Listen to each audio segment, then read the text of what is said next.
bismillaahi raxmaani raxiim subax wanaagsan dhegaystayaal qodobada wararka idaacadda shabeellida ee sana waxaa ka mid ah al-shabaab oo weerar xoogani ku qaadeen shirkad laga leeyahay dalka shiinaha oo ka howlgelaysa deegaan hoostaga waddanka kenya faahfaahino kala duwan oo ka soo baxaya dagaal u dhexeeya laba maleeshiya beeleed oo ka dhacay deegaano hoostaga gobolka shabeellada dhexe iyo madaxweynaha maamulka hirshabeelle oo baaq degdega ka diray gudoomiyaha golaha shacabka baarlamaanka soomaaliya oo kulamo la qaatay qaar ka mid ah ururada bulshada rayidka magaalada beedhabe ee xarunta gobolka baay dowladda soomaaliya oo ka hadashay shir u dhexeeya waddamada carabta oo ka qabsoomay dalka lubnaan maamulka gobolka hiiraan oo ka hadleen maxaabiis ka baxsatay xabsiga dhexe ee magaalada beledweyne ee xarunta gobolka hiiraan wararka dibadda shabeelle subaxnimada ideesana waxaa ka mid ah israa'iil oo duqeyn dhanka cirka ka fudhisay dalka siiriya iyo ku dhowaad 10 askari oo lagu dilo weerar ka dhacay dalka maali soo gudbinta warka subaxnimo ee raadiyo shabeelle waxaa idiin suurta gelisay warshadda isbuunyada shaaka doodarayaal tayeesan iyo fadhi carbeed tayo wanaagsan leh u doono warshadda isbuunyada shaaka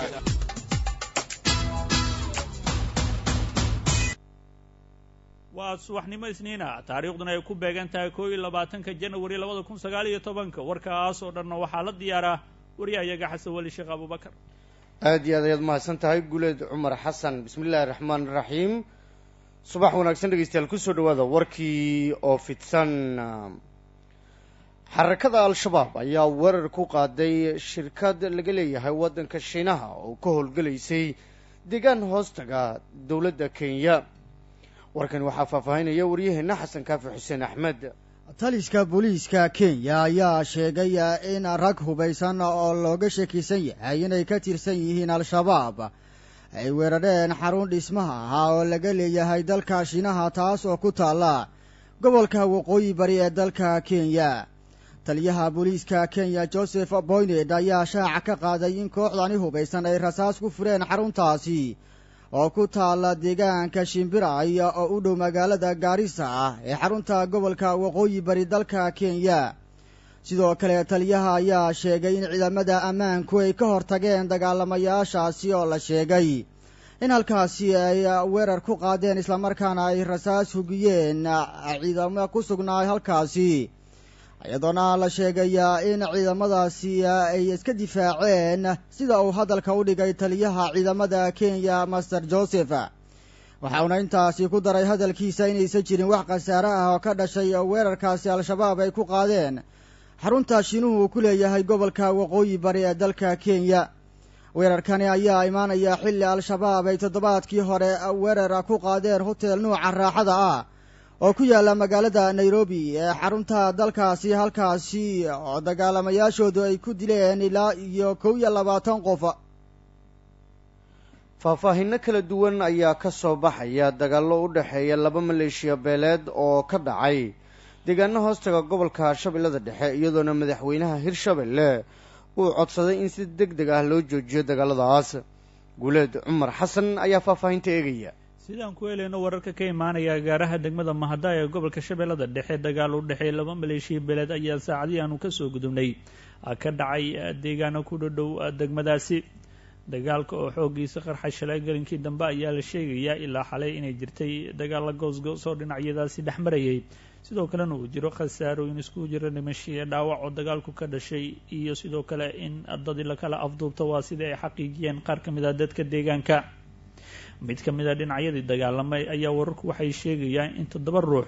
ay ka afduubteen dhinacii kale ee weerarka ay ku qaadeen inkastoo ilaa iminkaan leegeen halka ay sida rasmiga ula aadeen dhinaca kalena waxaa jira dhaqdhaqaaq ee saakay halkaas ay ka wadaan dhinacyadaas oo laga baqdin qabo in mar kale uu dib u qarxo dagaalku u dhexeeya maleeshiyaadkaas oo ku dagaalamaya agaaraha degmada mahadaay ee gobolka shabeellada dhexe gaar ahaan agaaraha halka loo yaqaano deegaanka ceelbaraf waxaana socdo dadaalo la doonayo in xal looga gaaro xiisada halkaasi kasoo cusboonaatay iyadoona dhinaca kale ay jiraan kheeladhaan laga dirayo dagaaladaas ka jira degmada mahadaay ee gobolka shabeellada dhexe madaxweynaha maamulka hirshabelle maxamed cabdi waare oo dib ugu laabtay jowhar ayaa si kulul kaga hadlay dagaalka waxauna sheegay in dagaalkaas uu ku soo aaday xilli xaalad adag ee ka jirta deegaanada maamulka hirshabeelle loona baahan yahay in si deg deg ah xiisada loo joojiyo waxauna sidoo kale nasiib darro ku tilmaamay dadka hurinaya colaada u dhexaysa beelahaasi walaalaha ayadoo dhibaatooyinka abaaraha iyo dhibaatooyinka cadowga iyo dhibaatooyinka noloshuba ayna haystaan in haddana dhexdeenna aan ka dagaalano waa dhibaato runtii dadka mas-uuliyiinta oo arrintaas ay xanuunka ku hayso oo ahlu khayrka oo ku dhex jira ciidamada kala dhex fadhiya oo ha ahaadaano kuwa muxuu ahay ciidamada qalabka sida ama mas-uuliyiinta hirshabeelle ciidamadooda iyo mas-uuliyiintooda ku dhex jira odayaasha deegaanka culummada intii wanaagsan oo arrintaas nagala qayb qaadanaysa aadaan u mahad celinaa dhinaca kaleeto dadka niyadda iyo gacanta iyo maskaxda iyo afka ku taakulaynayo inay dagaaladaas u socdaan oo runtii aad u nasiib daraa oo dad ka midu ay mataqaanaa ay dhaqan yihiin oo dad ka midu ay yihiin muxuu ahay mas-uuliyiin oo dad ka midu ganacsaday ay yihiin oo dad ka midu mas-uuliyaad kale ay leeyihiin dagaaladaasna ay ku raaxaysanayaan ayna hurinayaan waa nasiib daro dadkaas waxaan leeyahay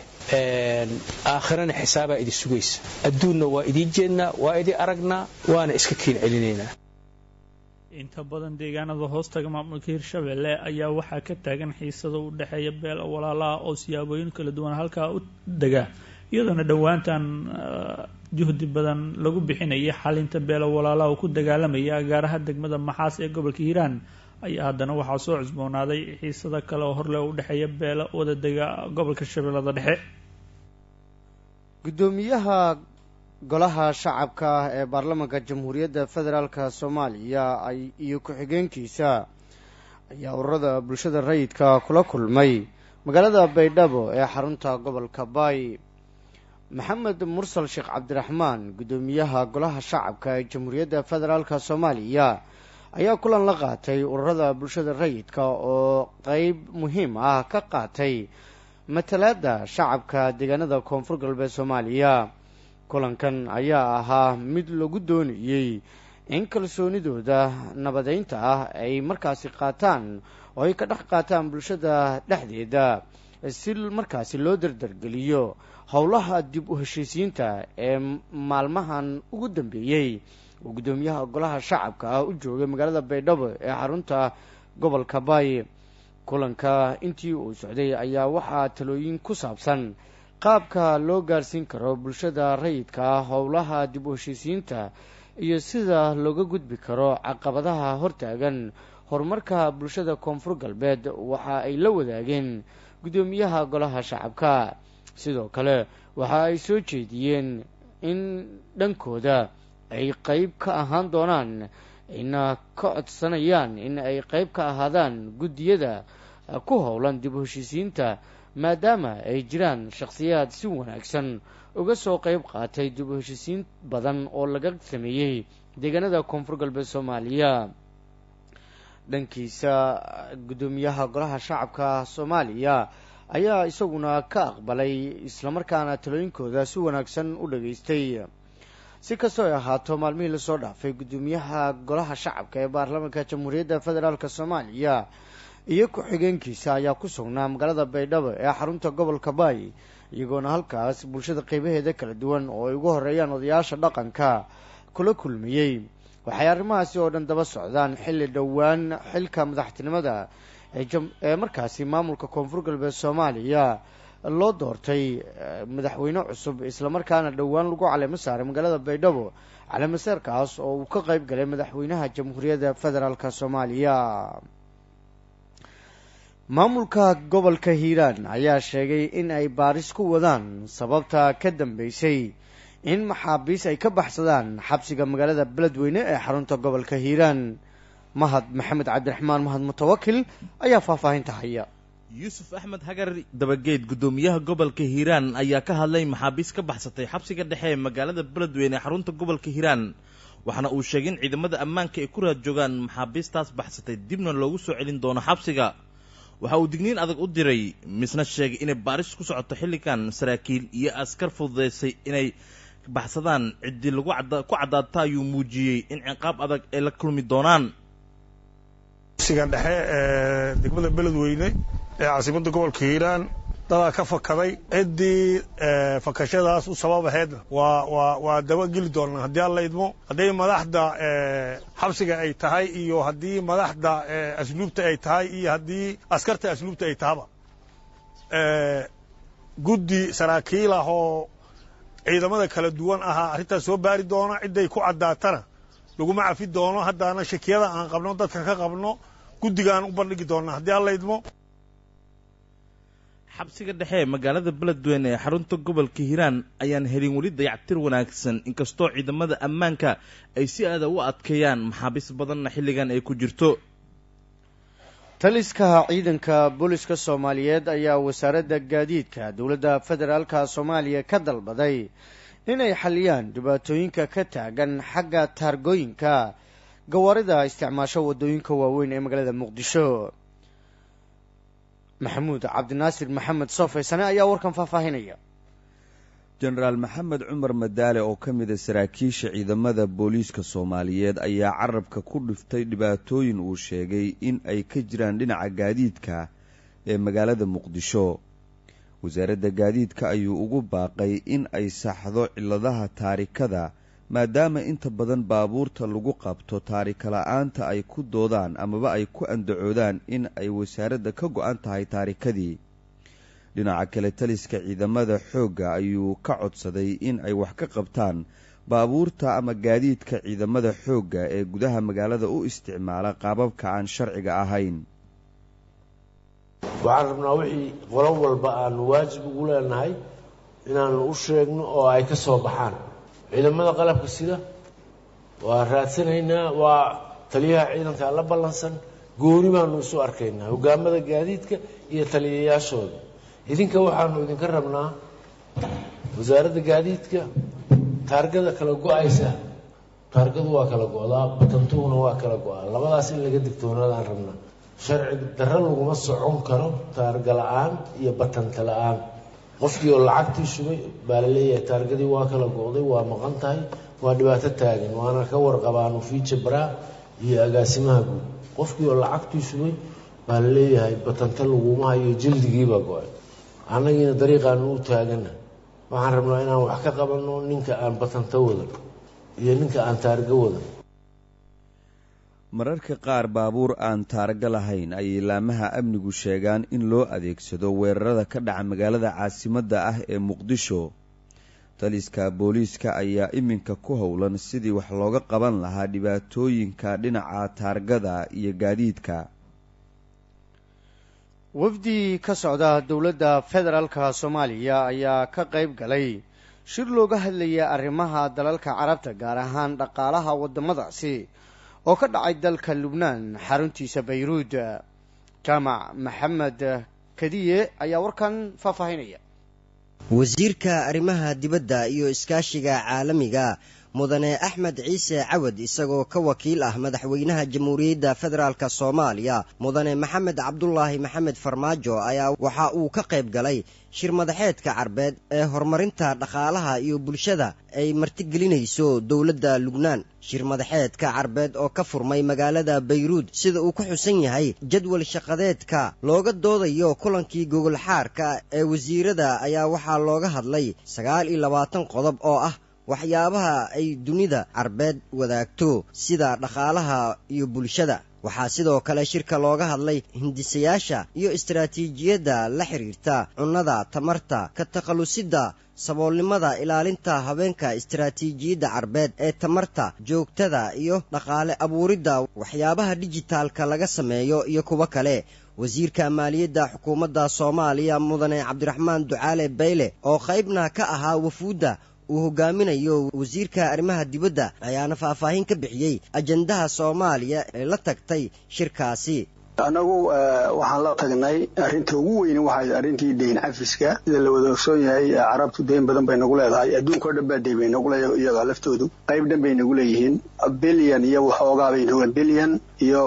100 milyan ayay nagu leeyihiin marka taa inay naga dhaafaan ayaan anagu doonayno ajindaa ku jirtay ajendaha inay soo gasho waxaan kasoo bilownay shirkii 18 December aan ku yeelanay qaahira aan ku yeelanay ka haddana doraad baan ka shirray wasiiray waa la soo geliyey marka waa la ansixiyey marka ay deynta naga dhaaf taasi mad bay ahayd ta kale waxay ahayd lacag ay hore inoogu ballan qaadeen oo 10 milyan oo ay yidhaahdeen waa kab miisaaniyadeed ay yidhaahdeen oo aan wax badan ka iman ayaan iyadana daba joognay ayadana way ansixiyeen arrinta saddexaad waxay ahayd inay naga caawiyaan dib u dhiska wadanka in la isku raaco in dawladuhu na caawiyaan iyadana waa la isku raacay marka waa nasiib wanaag inay isku wada raaceen madaxdii maanta ay fuliyeen arrinta ayada jadeenooga taas waa Soomaaliya ayaa rajo wanaagsan ka qabta in dalalka Carbeed ay ka afiyaan deymaha sidoo kalena ee taageero buuxda ay ka helaan dalalkaasi halka warkaasi aad kala socotaan waa idaacadda Shabeelle ee magaalada Muqdisho militariga Israa'iil ayaa sheegay inay duqeyn cirka ah ay xalay ku weerareen fariisimo ciidamada Iiraan ay ku leeyihiin gudaha waddanka Syria war ka soo baxay taliska militariga ee Israa'iiliyiinta ayaa lagu sheegay in duqeyntan bartilmaameedkeedu uu ahaa Iiraaniyiinta ku sugan dhulka Syria ayna markaasi qaadeen iyaga oo digniin u diray Syria taas oo ku aadan in aysan isku dayin inay waxyeelayaan dhulka iyo ciidamadooda dhanka kale war ka soo baxay dawladda Syria ayaa lagu sheegay in ciidamadooda cirka ay ka hortageen duqeyn cadawtooyo oo ka timid dhanka Yahuuda Iiraan ayaa haatan ka mid ah taageerayaasha lafdhabarta u ah xukuumadda madaxweyne Bashar al-Assad oo dalkiisu uu ka soo kabanayo colaado jexjeexay 10 sano ku dhawaada